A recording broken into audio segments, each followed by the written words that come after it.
Welcome in, everybody, to Fantasy Pros. This is Leading Off, brought to you by BetMGM, the king of sportsbooks. It's me, Joey P. Joe Pizzapia. With me today is Scott Bogman. And, of course, it's you, the Peanuts, the Cracker Jacks. After a wonderful July 4th, hopefully everybody had a good time with their friends and family. Or if you don't like your family, hopefully you avoided them at all costs and instead just went out and did something fun. But again, we always come to you via the YouTube channel here, Fantasy Pros MLB.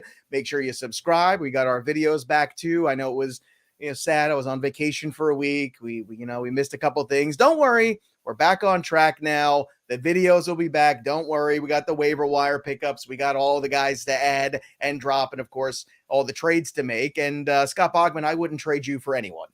That's right. Yeah, we didn't miss you here. We were fine. We had a great week without you. So don't worry about us, Joe. We were perfectly fine here without you. Just leave if you want to leave. It's fine. We were fine. It's okay. Not passive aggressive at all. I mean, that definitely doesn't seem. I will say this though. You know what I liked yesterday on the MLB games? I liked the Stars and Stripes hats that everybody was wearing. So those weirded that was a hot me design, out, man. Okay, so do you know what they reminded me of? The Sharks hound tooth hat or the Sharks tooth hat from the early 90s, the one that had like the logo and then it had you did as well. Like you just put houndstooth and Shark's tooth. Yep. 100%. And made them one thing. You pulled a Welsh. I mean, at least it wasn't a cliche, but it is two designs. Still. I understand I messed up, but there was a Shark's tooth hat in the early 90s. It reminded me of that. So I'll have to try and find a picture and send it to you. I'm going to try. I heard they were all up in arms, though, in Toronto about it. They didn't like these hats. They're like, well, why are you making us wear these hats? So I get it. They should have had a Canadian one. I mean, that's pretty cool. I want maple leaves falling everywhere. I mean, come on, we can do some nice things. Yes, and there's Mike Mayer right on it with the Blue Jays before I can even say it. There he is. Yes, the curmudgeon himself. It must be hard to be a curmudgeon in your 30s, Mayer. It must be hard. Let's get to some of the action from yesterday, shall we? And let's start with the headlines. The Cardinals had back-to-back home runs. The 11th time in Major League history that's happened. The last team to do it was the White Sox against the Cardinals in 2020. From 5 runs down, Jordan Alvarez, who couldn't buy a home run for the week that I picked him on vacation, then gets a concussion and then comes back and decides he's going to hit a bunch of home runs over the last couple of days. So great. But good for him. I'm glad he's healthy, but a 444-foot walk-off, not bad. Seiya Suzuki made his return and had an inside the park home run. That's always fun, isn't it, Boggs? The inside the park. Of course.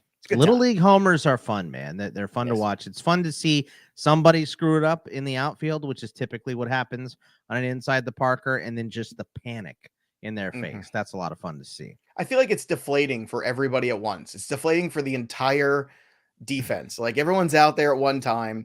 The pitcher's deflated because he gave up a big hit to the outfield. Somebody made a bad throw somewhere. Like something went awry there. I went to the World Baseball Classic. I don't even remember what year, but it was USA versus Canada. And speaking of Canada winning, Stubby Clapp hit an inside the park grand slam from the 9-hole in Chase Field. It was embarrassing. Yes. Nice. I love a good Stubby Clap from the 9-hole. It's one of my favorite things. Dansby Swanson drives in 3 runs in the win over the Cards.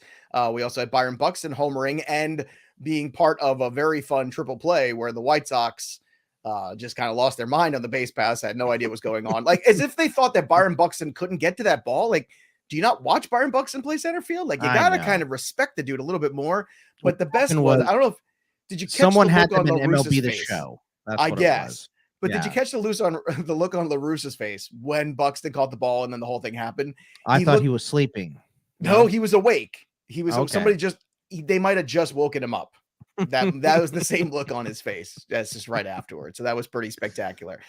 Chris Taylor left with a swollen ankle Monday. He's being reevaluated today, so keep an eye on that. He should have been in your lineups anyway. He's been dealing with that foot issue. Brian Bello is going to make his major league debut Wednesday for the Bo Sox. We also had Mookie Betts starting at second base Monday, so that's always fun. Yahoo loves that. Now he'll start at second base for the next 10 years in terms of eligibility. I think he already qualified at second base in Yahoo, so I mean, no big deal there. We need 19 more games now. Come on, let's go.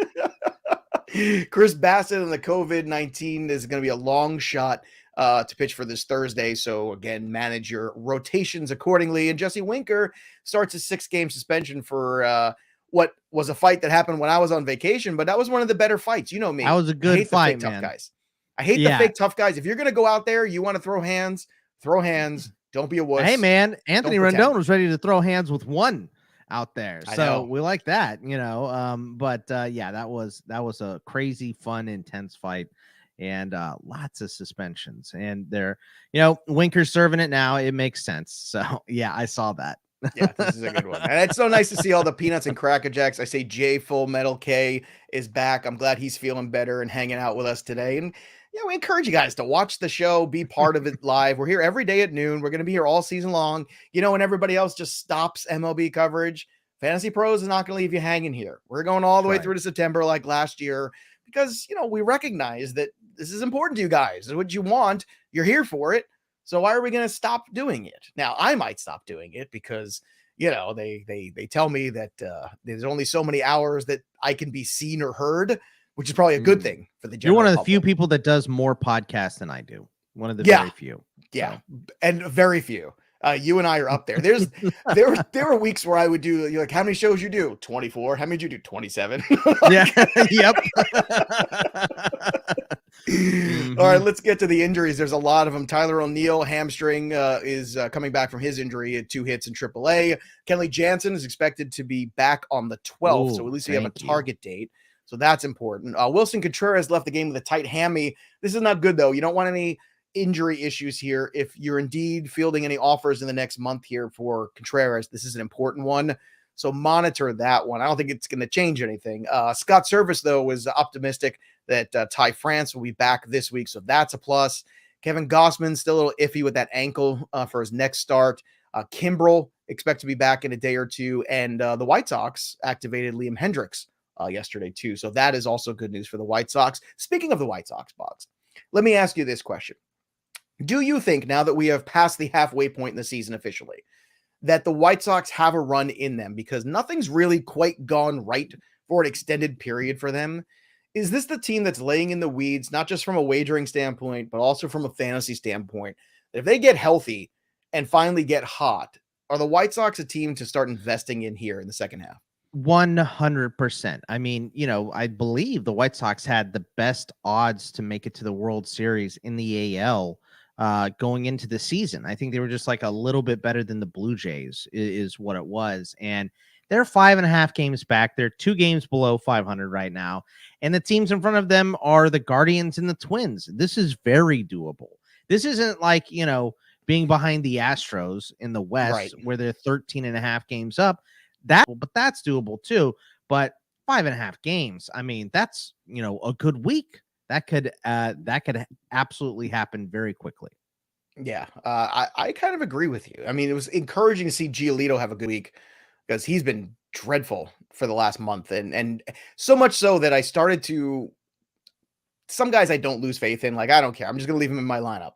With Giolito in the last couple starts, like, oh, man, maybe it's time to just bench him and wait a little bit. But I didn't, and I'm glad I didn't last week because it turned out better. So that's a positive. But still, I feel like this is a team that's got all the right pieces. They just haven't all triggered at the same time. And as important as a good first half is, and the Yankees and the Mets and the Astros, a lot of teams, the Dodgers have had really good first halves. That second half is almost more important because that's kind of the momentum into the playoffs. Yeah. I still say the White Sox. I agree with you. That division is not like a world beater, tough division to get ahead in. And I think maybe a little bit of a paper tiger syndrome at the top of it. Let's talk about this. This is from one of our writers, Austin Lowell, who has been on this pitcher for a while. I want to talk about this. I'm going to talk about a Baltimore Orioles pitcher. I know. The ratings are going to go through the roof. But check this out. Tyler Wells, his ERA is down to 3.09 after 6 innings, 1 run, 7 Ks over the Twins this week, right? ERA of 5.54 in April, followed by 2.93 in May, 2.42 in June, and then the one start in July at 1.50. No one's talking about this guy. And I love it because we have such great writers here at Fantasy Pros who are tracking things and doing the news updates and writing the articles. Tyler Wells is kind of an interesting dude right now that is only rostered, believe this, well, in 30% of leagues, Box. 30% of leagues.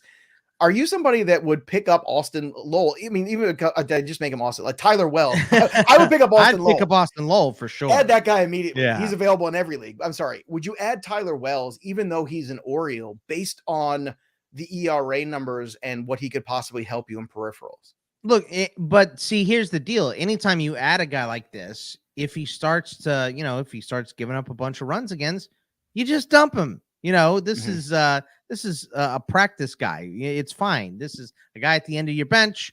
That's all that matters. So yeah, pick him up, ride the wave. You look at his Savant page. He's not really good at anything. He's kind of middling at everything. He has a low walk rate. That's nice. His K percentage is ugly, which is why he is not rostered in more places. So, you pick up a guy like this, ride the wave, like and Smeltzer, when it collapses, right? it collapses. Like, Smeltzer's another one of these guys too, from the Twins, where you say, well, the K rate is what, 6/9? It's like, that is not very thrilling. That's not usually the kind of pitcher I like. But whenever you're trying to stream pitchers, if it was Paul Blackburn for the first couple months, I guess the question is Wells like been this guy that maybe nobody's realized that could be the next version of that? And then there'll be another one probably in August and September that you can stream or pick those matchups, Smeltzer, Wells, those kind of guys. I mean, your best case scenario is whatever he figured out in the second month, that clicks and it stays through to the end of the season. Worst case scenario is you pick him up. It's your fault. He sucks. And you dump him after 2 starts because he's terrible again, because you added him, right? That is that's kind of where I get to that point with those guys, is that, and this is what replacement level is, when a guy gets hurt and you're starting to churn that spot, that's why you churn it. Maybe it's a month, maybe it's 2 months. This guy is great. And then he starts to fall back. But however long it is, grab him, ride the wave, and then find somebody else doing the same stuff. So, again, this is right from our writer here, Austin Lowell, who has his changeup and slider have been nearly unhittable, rendering a 191 batting average with a 280 slugging. Also, he's given up just 5 runs over 26 innings against the Yankees, Boston, and Toronto. See, that's always the thing. Like, you look at those pitchers in that division and you go, oh man, do I want one of these low level pitchers on a low level team in a big time division? But that stat to me is most important. If you can hold your own, at least give me a quality start in those matchups. I think Wells is going to be in the video. And again, add Austin Lowell wherever you can too, because clearly he's doing a good job for us. All right, let's get to next here, which is Julio Rodriguez is good at baseball. Julio Rodriguez, fastest player in Major League Baseball history, Boggs, to get to 15 plus home runs and 20 steals in his first season. That's pretty astounding, don't you think? Especially nowadays where nobody steals base. It's pretty awesome. The Welsh listed off a tweet the other day that was comparing through 80 games him and Griffey, and his numbers were better, which is just insanity. Wow. Better in which way? From the stolen bases or from just overall? I think just like it was stolen bases. I think he had maybe 1 or 2 more homers. I think the batting average was close, but the slugging went to Julio for sure here. And I got a buddy coming in at the end of the month here to visit on vacation. We're gonna go see the Astros and Mariners play. So nice. Hopefully, just be healthy, Julio. That's all I ask. Be healthy, Julio. Be healthy for that, so I can watch you play. But yeah, man, he is something else right now. No one expected the stolen bases, like the 15 homers. Not surprising. Decent batting average, not surprising. The stolen bases kind of came out of nowhere, but this is what I always say. I don't think people think about this. The best instruction in baseball is still in the bigs, even though there's really good instruction at the lower levels. You want the players that you're investing hundreds of millions of dollars into to have the best instruction. So the best instructors are up in the bigs too. So, you learn something new. Because the only difference is there's more pressure. That's why. Well, there's way more pressure too. Way more pressure. Way more pressure. But you're right. The instruction level is the best. Those guys have those elite jobs as hitting coaches and pitching coaches for a reason. I've made an SAT analogy basically. So Julio Rodriguez is to iPod as Jared Kelenic is to the Zune. Is that accurate? Can we say that? Very accurate right now. Like that? That's my SAT analogy for the day. I miss those. Walmart versus Kmart right there. Exactly. Well, Kmart was very strong for many, many years. Where is Kmart now? It's not around. It's not around now. Neither is Jared Kelenic. It had a run. At least it had a run. Neither's Jared Kelenic. Well, Kelenic never had a run. You're right. Yeah. That's what I mean. Kmart was glorious for many years. I remember Jared Kelenic was the Mars One. Do you remember Mars One? They were going to make a reality program and send 8 people to Mars to colonize it and live there. Never happened. So No, I don't remember that. But Jared Kelnick is but then there fetch. wasn't another show where they went to Jupiter and then it all took off and it was great. Right, that's true. Yeah, no one's ever done it before. So it's Right. got to be like like we were promised two things, and both of them were supposed to be amazing, and one of them did change our culture, and the other one became a punchline in Guardians of the Galaxy. And I think that's the difference between those two Right. things. The other question I have for you: can Julio Rodriguez get to 30-30 this year? Because we're at the halfway mark. If you want to extrapolate, the stolen bases are going to be easy. It's the home run total. Can he be a rookie 30-30 guy? Yeah. Possible. Yeah, he absolutely can be. I mean, I don't know if he will, but it's 100% in there. Look at his numbers right now. Yeah, I mean, go on. This is hitting homers at kind of a normal pace. He's higher in the league, but he's not close to Judge or Jordan Alvarez or terrible Alonso, any of these guys. He did nothing in April. You could just crumple up April. So this has all been May, June pretty much. Right, exactly. So for sure, yeah, he can definitely get to 30-30. That it would not be surprising. This excites me. I am excited here. I know Mike Mayer is very excited too. And Mayer is right. We do have some Kmart still in Jersey, by the way. We had one in my town here where I live up until about like 6-7 years ago. And it was very helpful to have something like that very close. You don't have to go to Walmart, but eventually the Walmart, of course, did eat everything just like in South Park. It just consumes and consumes. Let's get to this day in baseball. We had a lot of fun things. In 1993, Ricky Henderson of the Athletics opened up both games of a doubleheader with a homer. First player to accomplish that feat in 60 years. In 1998, Juan Gonzalez became the second player to top 100 RBI before the All-Star break. And I remember that so clearly. Yes. Juan Gonzalez is one of the great power hitting, slugging guys that we never talk about because we all just assume they were special vitamins and we just brush them off. But holy crap, man, there was a window where Juan Gonzalez was unbelievably entertaining, man. Unbelievable. I remember, the 100 RBI. I just remember looking and saying, he has 87 RBI right now. He's going to have 100 before the break. And then he did. And I, if I'm remembering it correctly, I feel like he got it in Camden. Maybe I'm mistaken, but I remember he finished with like 140 something. He finished like he didn't a lot. Yeah. He might have like 60s. Pulled a calf or a hammy or something. Yeah. So well, it's still Hank Greenberg, I believe, that still has the record for RBI in a season, which is some ridiculous number, which I don't even know. I don't even know how you do that. Another fun one, 1998, Roger Clemens became the 11th pitcher in baseball history to hit 3,000 strikeout mark, and that was in 98. So he did it on July 5th. However, that brings us to our trivia question of the day, which was on July 4th, not one, but two Hall of Fame pitchers in different years recorded their 3,000 strikeout. Now, both these guys are in the Hall of Fame. That's your clue. They did it on July 4th. What two pitchers on July 4th got to that 3,000th mark in strikeouts? If you know, drop the answer in the chat. There you go. And we have the answer here. Juan Gonzalez, 157 is when he ended up with in 154 games. Not too shabby. And the single season record is Jimmy Fox, 163 in 1933. Babe Ruth had 162. Hal Trotsky had 162, and Sammy Sosa in 01 had 160. But what's the Hank Greenberg record? He had some weird record, I thought, Hank Greenberg. I thought it was RBI. I guess I'm wrong. Maybe it's hits in a season? I'm not sure. No, that's not it. That's actually, looks like, no, there was 191.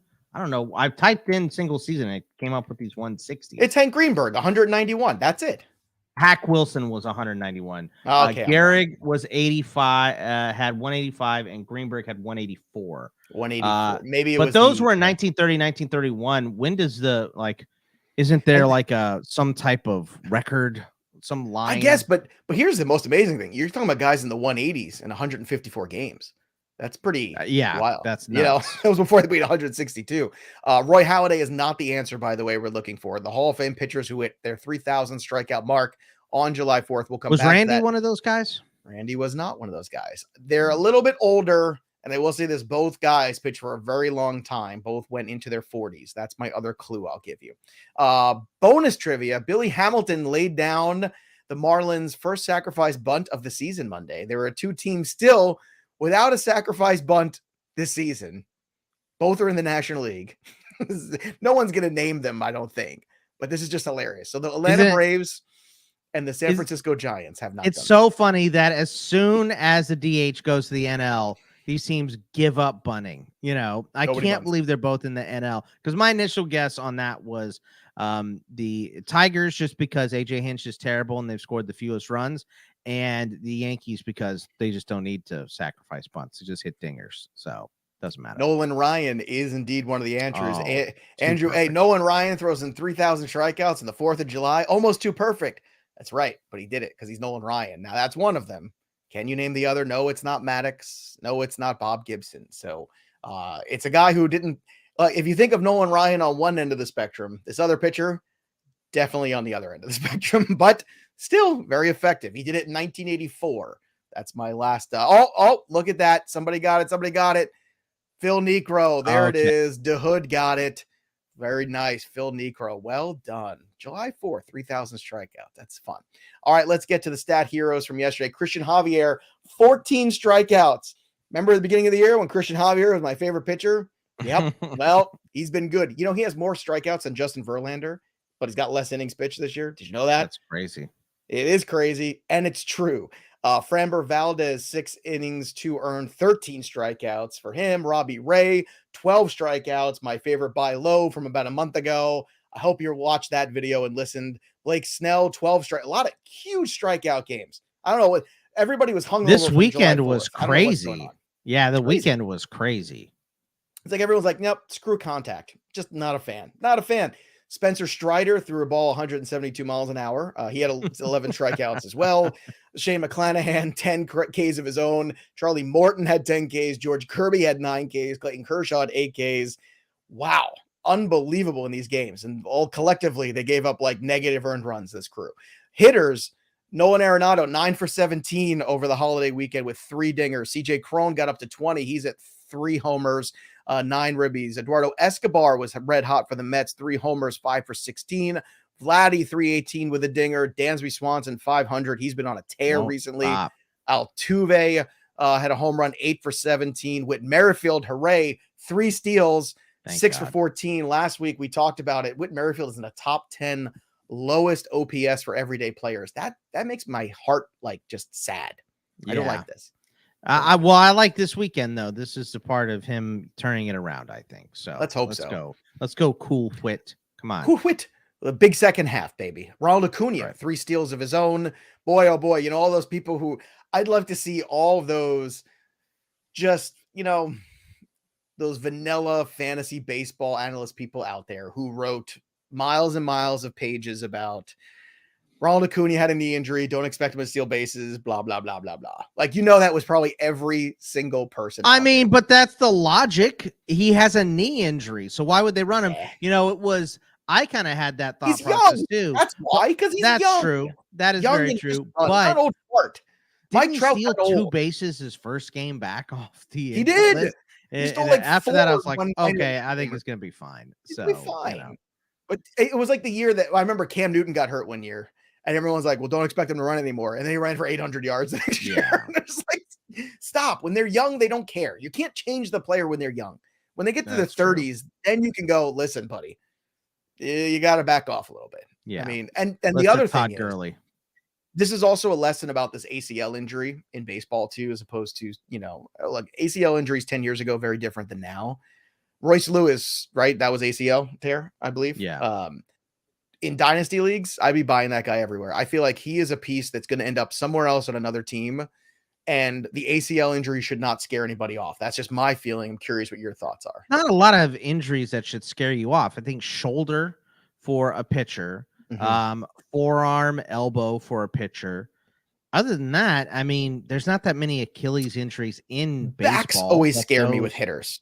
Backs are the ones. Okay, that makes sense. I remember Todd Helton, when he started having back issues, it was like you just snapped your fingers, man. It was like Infinity War. You just like it disappeared. And that there was a couple guys like that. Keith Hernandez was like that late in his career when he had back issues too. He was such a good hitter. But then once you can't rotate through, you know, those back issues, because it's all swing, you know, it's like, you know, golf is the same way. When Tiger Woods had back issues, he was never the same guy after that. Marcus Semien, by the way, 2 home runs, also a guy. It's good to see Marcus Semien, Whit Merrifield all in the same spot here. Let's get to the zeros. So. Here's everybody who sucked an egg. Hunter Green, 6 earned runs. No bueno. Matthew Libator, 5 earned runs. Tariq Skubal, 5 earned. He's the story. People have been asking me, what do I do? Tariq Skubal was so good for 3 months, and then all of a sudden Tariq Skubal has hit a bad patch. People are asking me, do you drop him? I say no, just bench him. But do you buy low even in trades, or you just kind of wait this out? What do you do? I don't know if I would buy low, but I would bench him and not drop him. I'm with you there for sure. So, yeah, I think he can get it together, but he's kind of, looking at a StatCast once again. This is middling. Right here. He's not overpowering anyone. Yeah, very. I love that. I love that insult. Oh, it's one of my favorite new insults. You're so mid. It's a big MJF one. I think you're too old to say mid, right? No, isn't that? Yeah, no, I'm pretty sure I'm gonna you make it work. I'm gonna make it work. All right, make it work for old people. You guys remember when Grandpa Joe said mid? Wasn't that funny? Also not only gonna make it work, but I'm gonna ruin it for everybody else by saying it. Yes, that's very true. That's what I'm gonna do. Here are the lame hitters for the weekend. Mike Trout over 11, 9K. Loser. Gross. Javier Baez. I love that Christian Javier had 14 strikeouts and Javi Baez had 14 of them. No, that he had also 14. No, 8. But those are the two guys that was like, you plant your flag in the beginning of the season about players, right? This guy's going to be a breakout guy. This guy's going to be a bust. We do a lot of that in the fantasy industry. And here we are at the midway point. And the midway point, it could not be clearer that Javier Baez has been an absolute unmitigated disaster in Detroit. Yep. And everything you could point to so easily. We talked about the lazy fantasy analysis on Acuna. How about the easy shooting fish in a barrel analysis on Javi Baez that people just refuse to buy into? Just because I was one of those people. I always took Baez conditionally, but I did feel like he was falling too low. I'm like, yes, everyone expects regression. I didn't expect him to hit under my weight. That's terrible. Well, I mean, I was waiting for you to make a bat, like you could be batting champion and hit my weight joke. Like that was the fish in a barrel joke. That look, I'm still short. I'm not sick. If I was 6'4" and my weight, yeah, you would win a batting title. Yeah, that's one of the things I don't like about, she's too tall. Like I'm 5'7". Well, you were like 5'9", 5'10". Every time I see him, he goes, "Did you get taller?" And I'm like, "No, you just picture me as 4 inches tall because you are a giant." I did not get taller. I forget. I'm 5'8". Okay, so we actually will look eye to eye almost. Sure, at each other.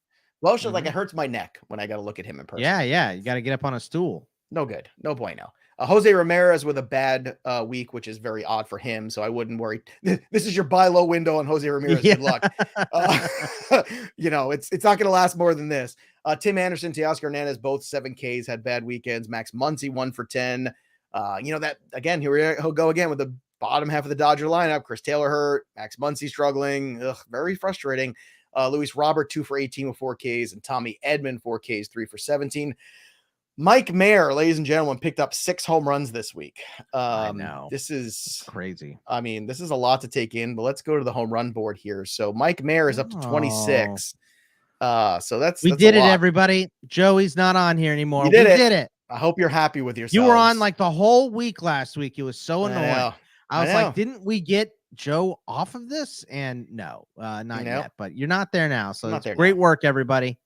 Yes. Congratulations to Hi Cubby 2016, 31, still at the top of the board. Now we are going to give away. Mayor's got to tell me who the winner of June is. I don't know if we gave away our little thing yet. Also, I want to remind everybody, we have the Photoshop contest still going.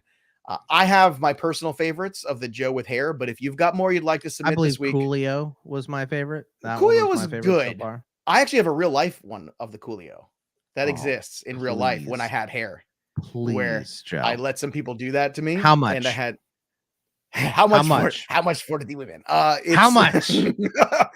I don't know. I mean, you know me. I'm a good time Sally. I'll go ahead and put it up here anyway, just to show everybody. But it's pretty awesome. So I'll tell you what. It's something I need to see. This is like now it goes on my bucket list. Maybe I'll tell you what, maybe we'll put out a little thing here. Maybe we raise some money for St. Jude's. We get to $100. I'll put it up there. We collectively, everybody put $5 in. Can we do that? Let's do that. You guys game? Tell me in the chat. I'll send $100 to St. Jude's right now. Send it to me. I need to see Mike Mayer calling me 5'4". Mike, you're a jerk. I might die from laughter with this picture, just so everybody knows. And it's pretty awesome. Like, I look ridiculous. Of course it is. Of course you do. It wasn't like really long. Like, it wasn't like it was just they were little, but they did pop out everywhere. So I was in my gangster paradise. That's where I was. Oh God. BetMGM, the king of There it sports is. books. Let's go, baby. Bet $10, win 200 on any game, regardless of the outcome. Sign up today and download the BetMGM app or go to betmgm.com. But use that promo code leading off. That's what you do. Leading off. One word, bet 10, win 200. Easy money. Let's go. Also, you got NFL wagering coming around the corner too. So you might as well sign up for free and get some more money here and bet the $10. And then you have some more money to play around with as we get into September. But here you go. Jeffrey Springs over on FanDuel, 4.5 is the K prop. Give me the over on that one against Boston. Mookie Betts total bases, plus 110. You're getting good money at that against Colorado. Give me that one too. The juice is plus 110. Nick Pivetta, who's been excellent. Again, the K prop is 4.5. Why? I don't know. The juice is minus 155. I will take that juice. I'll put it with Springs and Betts or with Alvarez total base prop, which is even money as well. What do you got today? Anything pop your mind here in terms of the I like that Springs one. Yeah. That's probably my favorite one that you mentioned. So Springs. I like the Springs. Yeah. It's good. Go get Springs yourself some are an Springs. important invention. You know? Yeah. Okay. So think about That's how where we're going here. Sure. Mattresses, clocks, lots of springs. Mhm. Watches, Training. shocks. Yep. Training, lots of springs.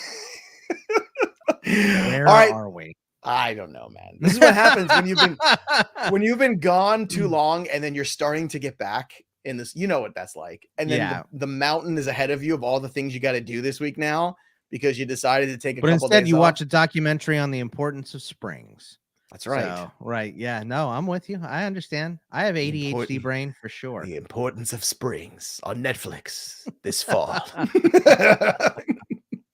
All right. Today is not the best slate to play from a pitching standpoint on DFS. I'm going to keep it real because I always do. Some nights I get very excited. Yesterday was a very exciting day you saw those strikeouts over the weekend. Very exciting. Today, much less exciting. I like Pivetta because he's been excellent. We're just going to keep riding this train here. On DK, I'll go Pivetta. I would use either Kikuchi or Garcia. Garcia has a really good matchup against Kansas City today. I would take that instead as my secondary arm. And then, honestly, I wouldn't pay a lot of cash. I would just go in tournaments with Pivetta or Garcia over on FanDuel in the single pitcher site. And I would stack up the Yankees and Houston Astros. But you got some BVP guys who could help people out today, Boggs. Who are they? Yeah, Colton Wong has an extensive history against Kyle Hendricks, speaking of guys that have played forever. 19 for 53 with a bomb and 5 doubles against him. Jake Lamb, for whatever reason, is really good against German Marquez. That's a lot of D-backs versus Rockies there. 13 for 36, a 361 average, a homer and a double. Jose Altuve, 10 for 26, 385 average, a bomb, a triple and a double versus Greinke. Chase Peterson, if he's in the lineup today, 8 for 19, a 421 average, 2 bombs, a triple, and 3 doubles versus Kyle Hendricks. Carson Kelly, 5 for 12 with a bomb, a triple, and a double versus Alex Wood. And Fran Mill, 3 for 4 with 2 bombs versus Jamison Tyon. So isn't everybody good against German Marquez though? No. The rest of the D-backs lineup is not good, Joe. Well, they're not good. Lineup. I just meant the league. The rest of the league has good numbers against German Marquez. Marquez is actually a pretty good pitcher. If you got him out of Colorado, I feel like he'd be really solid. Well, look, John Gray's showing some signs of life recently. John Gray is going to be he's going to be my undoing. He's going to be my complete undoing. I mean, there's a possibility that 2 years from now he becomes something really solid. The question is, can I stick in long enough there? Can I hold down the fort long enough in my belief of John Gray? You know, you're on the train right now, but it looks like you're looking like, is this slow enough to jump off of yet? That's what it looks like. Yeah, you're just waiting for one stop so you can be like, this is me. I'm out. I feel like I feel like what happens is it's going and then like the AC breaks down or then like it stops at I have to connect at another station that's in like a sketchy neighborhood or something like that. I feel like that's the ride. There's no express train. Ride. Like Alek Manoah, you get on and it just takes you. You just go. Yeah. So he would be a little bit better if he had some springs, I think. So wouldn't we all? No springs. So that's no right. Spring. Who's got the spring in their step? Who are you calling for your home run call tonight? Scott Bogman. I'm going with Vlad. Give me Vladdy. He's hitting for average now. Let's get some power back in there. Let's take Vlad. Let's go. Mike Mayer is going with Derek Hall because clearly Because Mike he just there. got 6 and he can do whatever he wants. Right. Clearly he is drunk with power now. So now he's just like, I don't care. He's literally picking guys out of a hat. Tomorrow he's going to create a player in something, in MLB The Show and just select him. I'm taking Nolan Arenado tonight. That's where I'm going for my home run call. Stick with Nolan, who's been hot. That's where I'm going. So that'll do it for us today. We'll be back again tomorrow on Fantasy Pros MLB to do it all again with a little spring in our step. That's for sure. In the meantime, make sure you go to BetMGM and use that promo code leading off and subscribe to our YouTube channel, Fantasy Pros MLB. And I can tell you too, we got plans for the offseason this year too. So make sure you are sticking around for all of that. And the only way you know when the content drops is, of course, by clicking that little bell for the notification. So it's great to see Scott Bogman again. It's great to see all of you. Hope you had a nice holiday weekend. Now it's time to go back to work. Let's go win some championships. Let's go win some money. That'll do it for us. But the story of the game goes on. For Scott Bogman, I'm Joey P.